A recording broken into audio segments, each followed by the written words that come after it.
praise you, Lord, I praise you. Oh, I praise you. Yes, I praise you. How I praise you, my precious Lord. I love you, Lord, I love you. Oh, I love you. Yes, I love you, Lord, I love you, my lovely Lord. You are worthy, Lord, you're worthy. So you're worthy, so worthy. Oh, you're worthy, most holy Lord. Oh, the heavens and the earth, oh, they all shout and proclaim, oh, there's none like you, Almighty God. Oh, the trees of the fields, they clap and rejoice, oh, they sing to you, Almighty God. Oh, they bow their knees before you, oh, they bow their knees before you, oh, they bow their knees and worship you, Lord. So we see in 2 Corinthians chapter 6 verse 14 to 18, we're going to read shortly. ரெண்டு கொரிந்தியர் 6ஆம் அதிகாரம் 14 18 வரைக்கும் நான் வாசிக்க போகிறோம். And in that, God's word says that there is no fellowship with light and darkness. அங்க நாம் பார்க்கிறோம் அந்நிய யுகத்திலே நீதிக்கும் அநீதிக்கும் சம்பந்தம் எது, ஒளிக்கும் இருளுக்கும் ஐக்கியம் எது என்று பார்க்கிறோம். So there is no connection between light and darkness. நமக்கு ஒளிக்கும் இருளுக்கும் அங்கு சம்பந்தமே கிடையாது. So if we say I have light, then we should not have any part with darkness. நமக்குள்ளாக ஒளி இருக்கிறது என்று நாம் அறிவோமானால் எந்த பாவத்துக்கும் நாம் பங்கு கொடுக்க கூடாது. So if we see the lamp and we see the light burning, that means the life of Jesus is burning, and when somebody looks at it from outside, that's what they should see. அந்த ஒரு விளக்கை நாம் கொடுத்து அது நம்ம வைத்தால் அந்த விளக்கு எரிவதை நாம் பார்க்கிறோம். அதுபோல நமக்குள்ளாக அந்த ஜீவன் மெய்யான ஒளியாக இயேசு நமக்குள்ளாக இருப்பதை மற்றவர்கள் காண வேண்டும். So is your co-worker at work, is your co-worker able to see that light burning? உங்கள் கூட வேலை செய்யும் பணியாளர்கள், உங்கள் கூட வேலை செய்கிற மற்றவர்கள் உங்களுக்குள்ளாக அந்த மெய்யான ஒளி இயேசு இருப்பதை அவர்கள் காண முடிகிறதா? If his life has to shine through you, that means you have to live like Jesus. இயேசுடைய ஒளி உங்களுக்குள்ளாக வந்து பிரகாசிக்க வேண்டுமானால் மற்றவர்களை காணும்படியாக அந்த ஒளி இருக்க வேண்டும். When they see the light, that light is the life of Christ that is living in you. நமக்குள்ளாக இருக்க அந்த மெய்யான ஒளி அது தேவனுடைய இயேசுனுடைய ஜீவன் அது. So if that life is being seen outside, imagine the impact that will cause. அது அந்த ஒளி நமக்குள்ளாக இருந்து அது பிரகாசிக்கும் பொழுது அதில் என்னென்ன காரியங்கள் நடக்கிறதுன்னு நம்ம பார்ப்போம். So it is our choice. அது நம்முடைய விருப்பம். So now back to Matthew, when we read, we can either cover that light or we can let it shine. மத்தேயுல நாம் பார்த்தபடி அந்த விளக்கை நாம் மூடி வைக்கவும் முடியும் அல்லது அதை மேலே வைத்து அது பிரகாசிக்க முடியும். Now remember, you cannot say, okay, I can either cover it or I can shine it. I don't want to be seen, so I will cover it. நான் அதை வெளியே வைக்கவும் எனக்கு விருப்பமில்லை, நான் அதை மூடி வைக்கவும் என்னால் முடியும் என்று நாம் சொல்லக்கூடாது. Don't think that that is humility. That is not. அது நமக்குள்ளாக இருக்க ஒரு பெரிய தாழ்மை என்று நாம் நினைக்கக்கூடாது. If you cover the life of God, it is a sin to you. தேவன் உங்களுக்கு கொடுத்திருக்கும் இந்த ஜீவனை நீங்கள் மற்றவர்களுக்கு வெளியே காட்டாமல் நீங்கள் அடக்கி வைப்பீர்களா அந்த பாவம். The life of God needs to shine through you.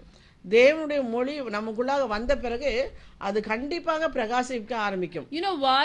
Because John chapter 1 says that life gives life to other people.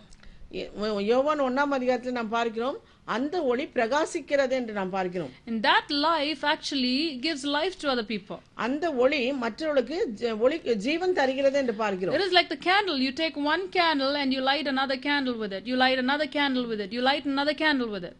நாம் எப்படி மெழுகுவர்த்தி கொளுத்தி ஒவ்வொரு மெழுகுவர்த்தியாக பக்கத்தில் இருக்கிற மெழுகுவர்த்திகளாக நம்ம பற்ற வைக்கிறோமோ அதுபோல இந்த ஒளி கிரியை செய்யும். That is the purpose of God lighting your life. அதே நோக்கத்துக்காக தான் தேவன் உங்களுக்குள்ளாக அந்த ஒளியை பிரகாசிக்க வைத்திருக்கிறார். If you just say that, oh, I don't want, to light other candles. I'm like happy with my own light, but I'm just going to keep it within my own walls, then God will say you're being selfish and that'll be counted as sin to you. நாம் அந்த ஒளியை யாருக்கும் காட்டாமல், நான் மற்ற மெழுகை போல மற்ற மெழுகெல்லாம் நான் பற்ற வைக்காமல், நான் எனக்குள்ளாகவே நான் அடக்கி வைத்துக் கொள்வேன், நான் அப்படி நீங்கள் யோசிப்பீர்களானால் அது தேவனுக்கு முன்பாக நீங்கள் பாவம் செய்யக்கூடியவர்களாக காணப்படுவீர்கள். In God's word it says, if I know to do good and if I don't do it, it will be counted as evil. வேத வசனம் சொல்கிறது, உனக்கு நன்மை செய்ய பலனிருந்தும் நீ செய்யாமல் போனால் அது பாவம் என்று சொல்கிறது. It will be a sin to us. நாம் பாவம் செய்கிறவர்களாக காணப்படுகிறோம். So may the Lord speak to us tonight. ஆவியானவர்தாமே உங்களோடு பேசுவாராக. The light that Jesus put in us is his very life. இயேசு நமக்குள்ளாக கொடுத்திருக்கும் அந்த ஒளியானது அது ஜீவன் உள்ளதா உயிர் உள்ளதா இருக்கிறது. It is his life that he gave. அவருடைய அவருடைய ஜீவனை நமக்கு கொடுத்திருக்கிறார். And that life is shining through us. அந்த லைஃப் அந்த ஜீவன் நமக்குள்ளாக இருந்து பிரகாசிப்பிக்கிறது. So may the Lord help us to shine that life of Jesus.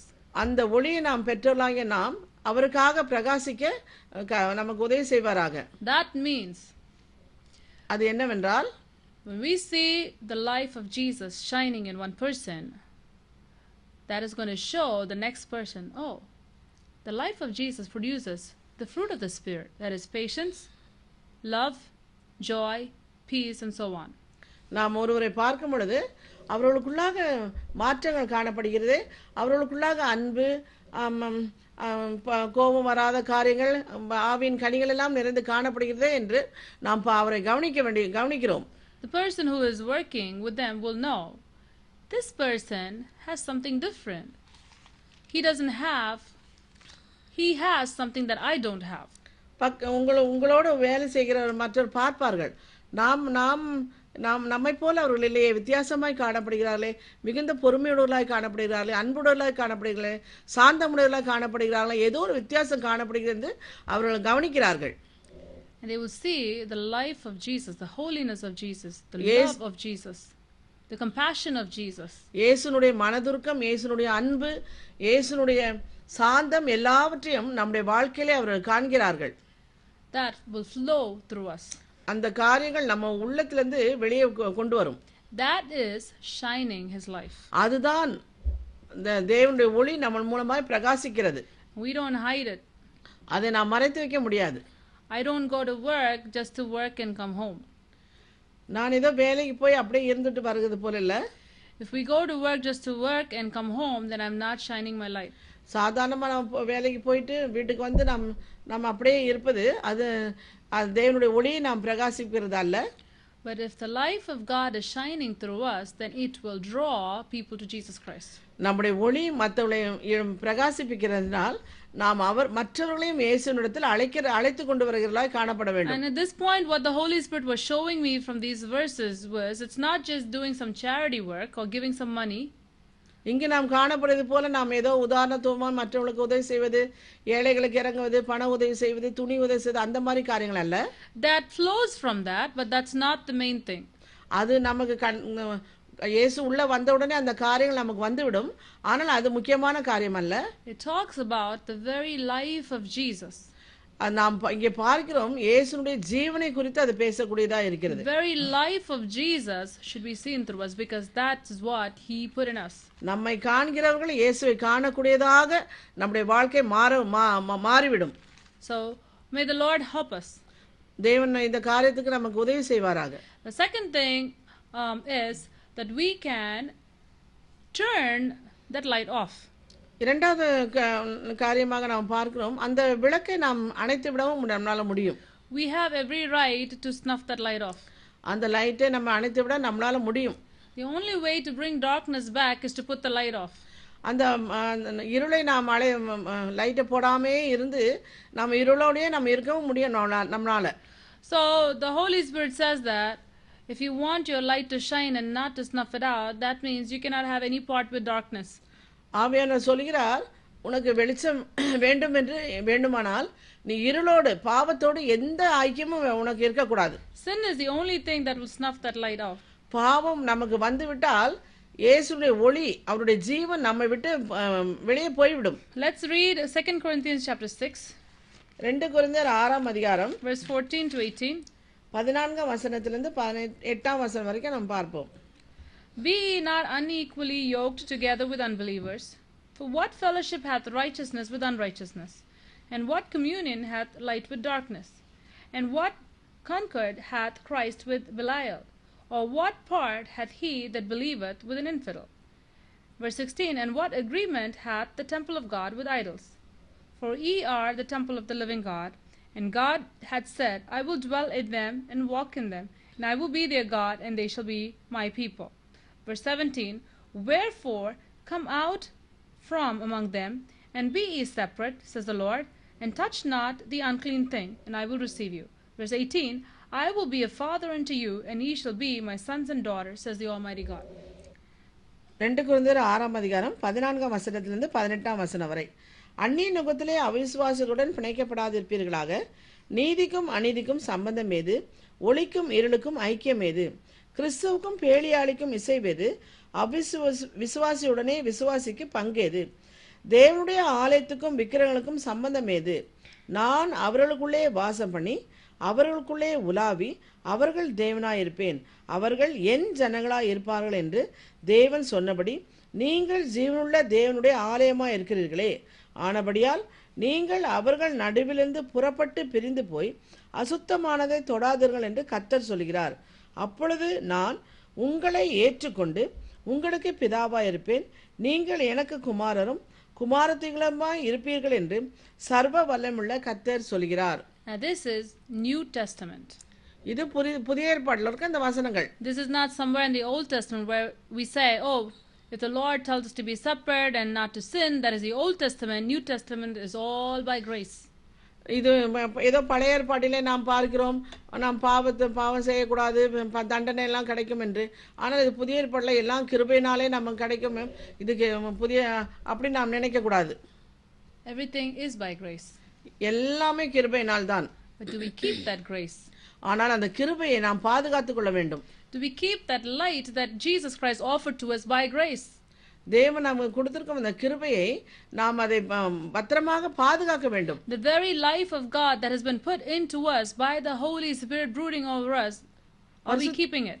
பரிசுத்த ஆவியானவர் நம்ம மேல அசைவாடி இயேசுவினுடைய ஜீவனை நமக்குள்ளாக தந்து வைத்திருக்கிறார். And God says, unless we stay separate, only if we stay separate will he be a father to us.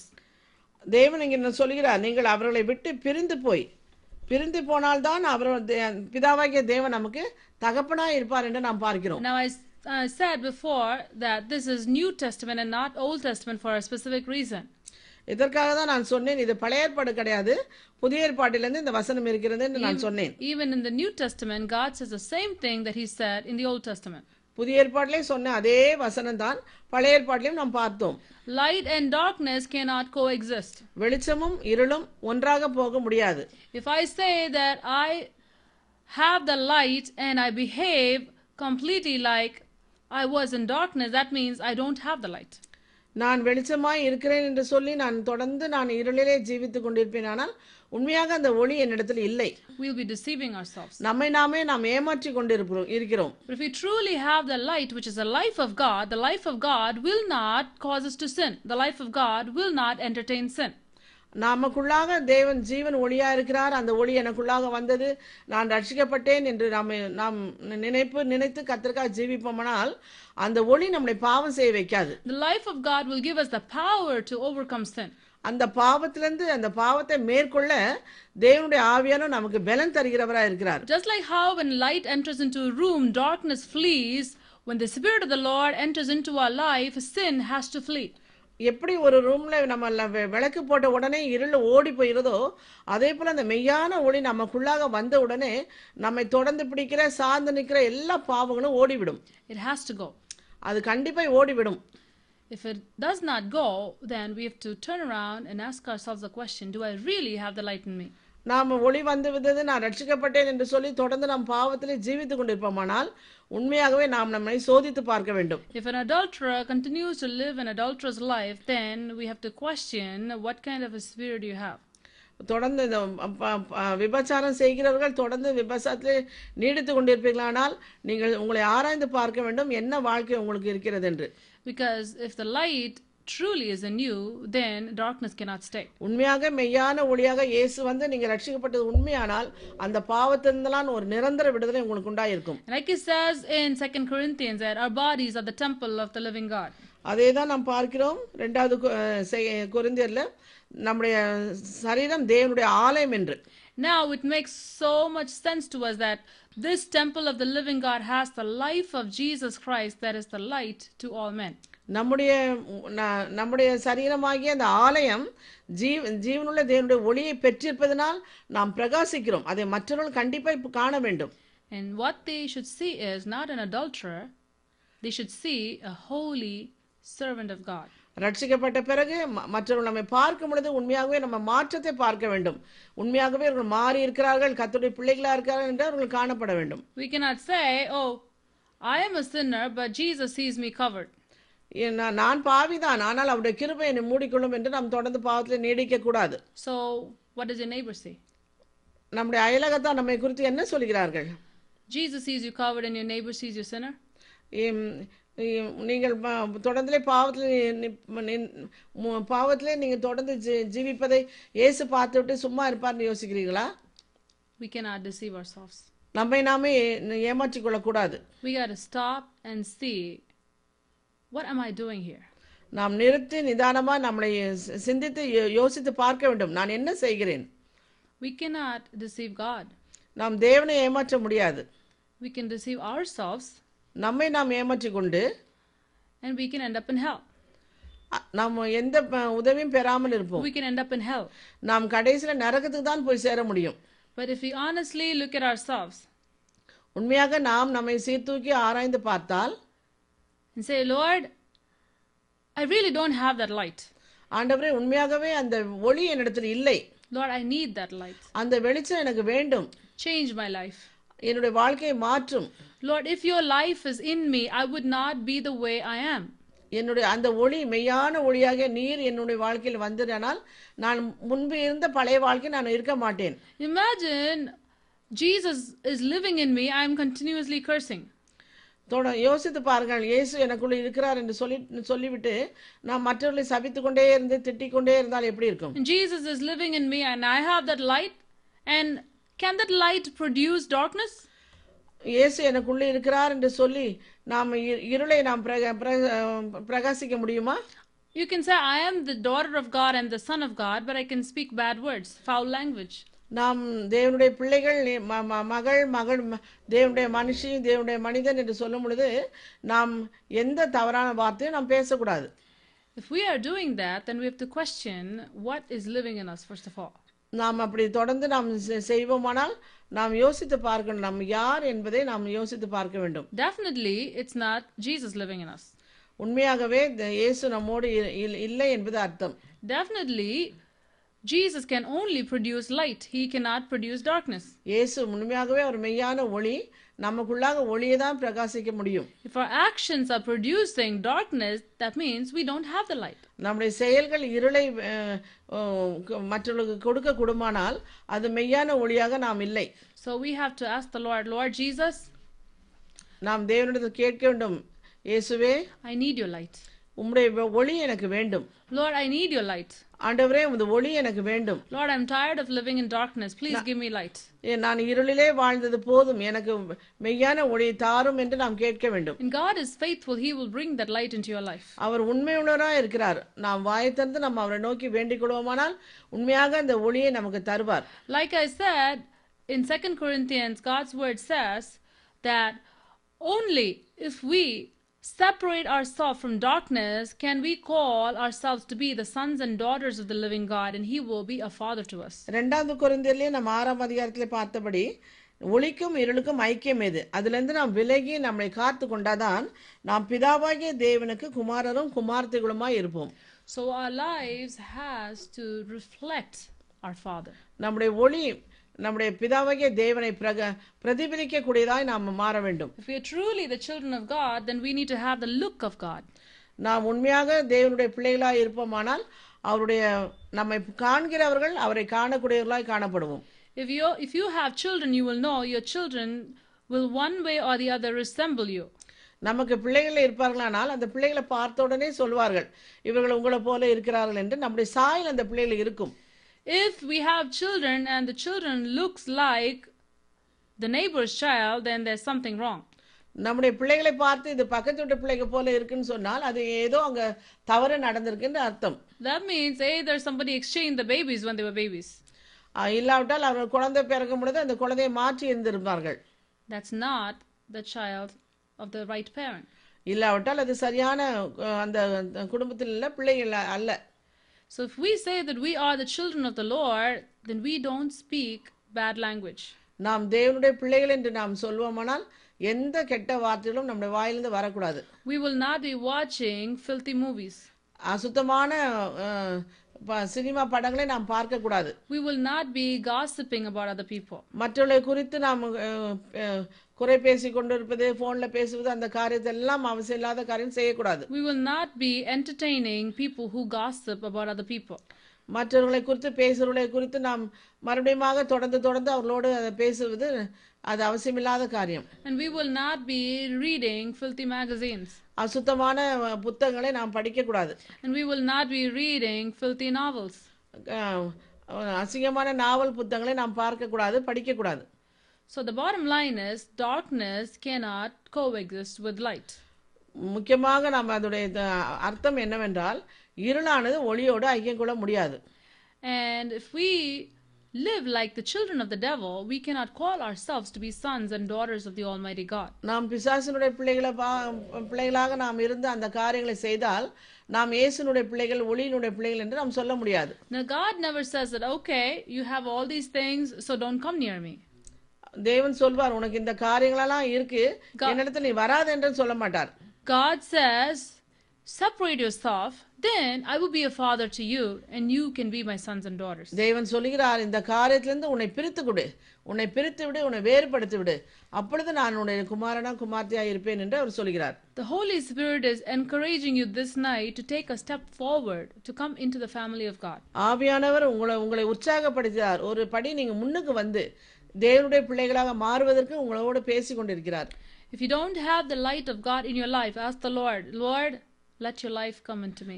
ஆண்டவரே இந்த மெய்யான ஒளி எனக்கு இல்லையே, எனக்குள்ளாக வந்து நீர் பிரகாசிக்க வேண்டும் என்று நீங்கள் தேவனிடத்தில் கேளுங்கள். And if you do have the light of God and if you are hiding it, covering it, may the Holy Spirit speak to you because God is not pleased with it, because that is the very life of Jesus in you.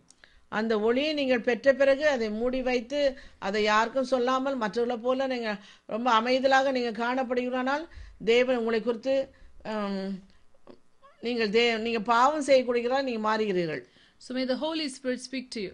பரிசுத்த ஆவியானவர் தொடர்ந்து உங்களோட இடைப்படுவாராக. The light in you is the life of Jesus. உங்களுக்குள்ளாக இருக்க அந்த ஒளியானது இயேசுனுடைய ஜீவனாய் இருக்கிறது. So we should never cover that. அதை ஒருபோதும் நாம் மூடி வைக்க கூடாது. We should let it shine before all men so that they may receive that life too. எல்லாருக்கும் முன்பாக அந்த ஒளியை நாம் பிரகாசிக்க பண்ண வேண்டும். ஏனென்றால் அந்த ஒளி மற்றவர்களை பிரகாசிக்க கூடியதாய் மாறும். Thirdly, never have any association with unrighteousness because that will snuff your light out. மூன்றாவது, அவிசுவாசத்துடனே நாம் எந்த தொடர்பும் நாம் வைத்துக் கொள்ளக்கூடாது. அது நம்முடைய ஒளியை அணைக்கக்கூடியதாய் மாறிவிடும். Righteousness has got no part with unrighteousness. நீதிக்கும் அநீதிக்கும் சம்பந்தம் எது? அது நீதிக்கும் அநீதிக்கும் சம்பந்தமே கிடையாது. அவளோட நம்ம ஐக்கியம் வைக்க கூடாது. And that unrighteousness will snuff the light out. அந்த அநீதி நம்மிடத்தில் வந்தால் நம்முடைய இருளை அது அப்படியே அணைத்து போய்டும். There is no adulterous Christian. பாவம் செய்து கொண்டே நான் மெய்யான கிறிஸ்தவன் என்று ஒருவரும் சொல்ல முடியாது. You cannot say, like I said, I have a dark light. எனக்கு என்ன பண்றது, எனக்கு இருளான வெளிச்சம் இருக்குன்னு ஒருவரும் சொல்ல முடியாது. We cannot say I am a lying Christian. நான் ஒரு பொய் சொல்ற கிறிஸ்தவன் என்று ஒருவரும் சொல்ல முடியாது. We cannot say, oh, I am a believer but I am a thief. நான் ஒரு விசுவாசி தான், ஆனா திருடனும் விசுவாசியுமா நான் இருக்கிறேன்னு சொல்ல முடியாது யாரும். We cannot say that I am a believer but I am a murderer. நான் விசுவாசி தான், ஆனால் நான் மற்றவங்களை கொலை செய்தவனா இருக்கிறேன் என்று சொல்ல முடியாது. We cannot say I am a believer, I am a small thief, I am not such a big thief. நான் விசுவாசி தான், ஆனால் நான் பெரிய பெரிய காரியங்களை திருடுறதில்லை, சும்மா சின்ன சின்ன காரியங்களாம் திருடி தான் இருப்பேன் அப்படின்னு சொல்ல முடியாது. The Holy Spirit speak to you. ஆவியானவர் தொடர்ந்து உங்களோட பேசுவாராக. Commit your life to the Lord. கர்த்தருக்கு முன்பாக உங்களுடைய வாழ்க்கையை அர்ப்பணியுங்கள். 100% commit your life to the Lord. 100% இயேசுவுக்கு உங்களுடைய வாழ்க்கையை அர்ப்பணியுங்கள். You're either in or you're out. ஒன்று கர்த்தருக்காக வெளிச்சமுள்ளவர்களாய் ஜீவிக்க வேண்டும், இல்லாட்டால் இருளோடு இருளாக போய்விட வேண்டும். There is no midway. இது இரண்டுக்கும் நடுவில் இருந்து வாழ முடியாது. You're either in the camp of the Lord or you're outside. கர்த்தருடைய சமூகத்துக்கு உள்ளாக வாருங்கள், இல்லாட்டால் அவருடைய சமூகத்துக்கு வெளியாக போய்விட வேண்டும். There's no midway. நடுவில் நாம் ஒன்றும் ஜீவிக்க முடியாது. May the Holy Spirit speak to us. ஆவியானவர் தொடர்ந்து நம்மளோட பேசுவாராங்க. God says, whatever you have, bring it to the Lord. தேவன் உங்களிடத்தில் என்ன இருக்கிறதோ அதை கொண்டு வாருங்கள் என்று சொல்கிறார். And the Lord will exchange that. அதை தேவன் மாற்றக்கூடியவராய் இருக்கிறார். God will take that away and then he will give you his life. அவசியமில்லாதவற்றை உங்களிடத்தில் எடுத்து போட்டு அவசியமானதை சிறப்பாக கூடியதை தேவன் அதை மாற்றுவார். For some people they say, I'm helpless, I cannot stop myself from speaking bad words. சிலர் சொல்லுவாங்க, என்னால ஒண்ணுமே பண்ண முடியல, இந்த கெட்ட வார்த்தையை வாயிலிருந்து நிறுத்தவே முடியல, எப்பப்பா நான் பேசிக்கிட்டே இருக்கேன் கெட்ட வார்த்தைன்னு சொல்றாங்க. Some people will say, I don't know, I'm not able to control my lying constantly, even without realizing I keep lying. சிலவங்க சொல்லுவாங்க, ஐயோ நான் பொய் பேசக்கூடாது யோசிக்கக்கூடாது, பொய் வந்துகிட்டே இருக்கு, பொய் பேசிக்கிட்டே இருக்கேன் நான் அப்படின்னு சொல்லுவாங்க. And the way they lie will sound like they're speaking the truth. அவங்க பேசுற அந்த பொய்யானது உண்மை சொல்றது போல காணப்படும். And some people can say, I don't know, I'm not able to control my anger, I'm an angry person, that's how I am. சிலவங்க சொல்லுவாங்க, நான் ஐயோ ரொம்ப கோவக்காரன், இந்த கோவத்தை என்னால கண்ட்ரோல் பண்ணவே முடியல. You know what? ஏனென்று தெரியுமா? You come to Jesus and you tell him all your shortcomings.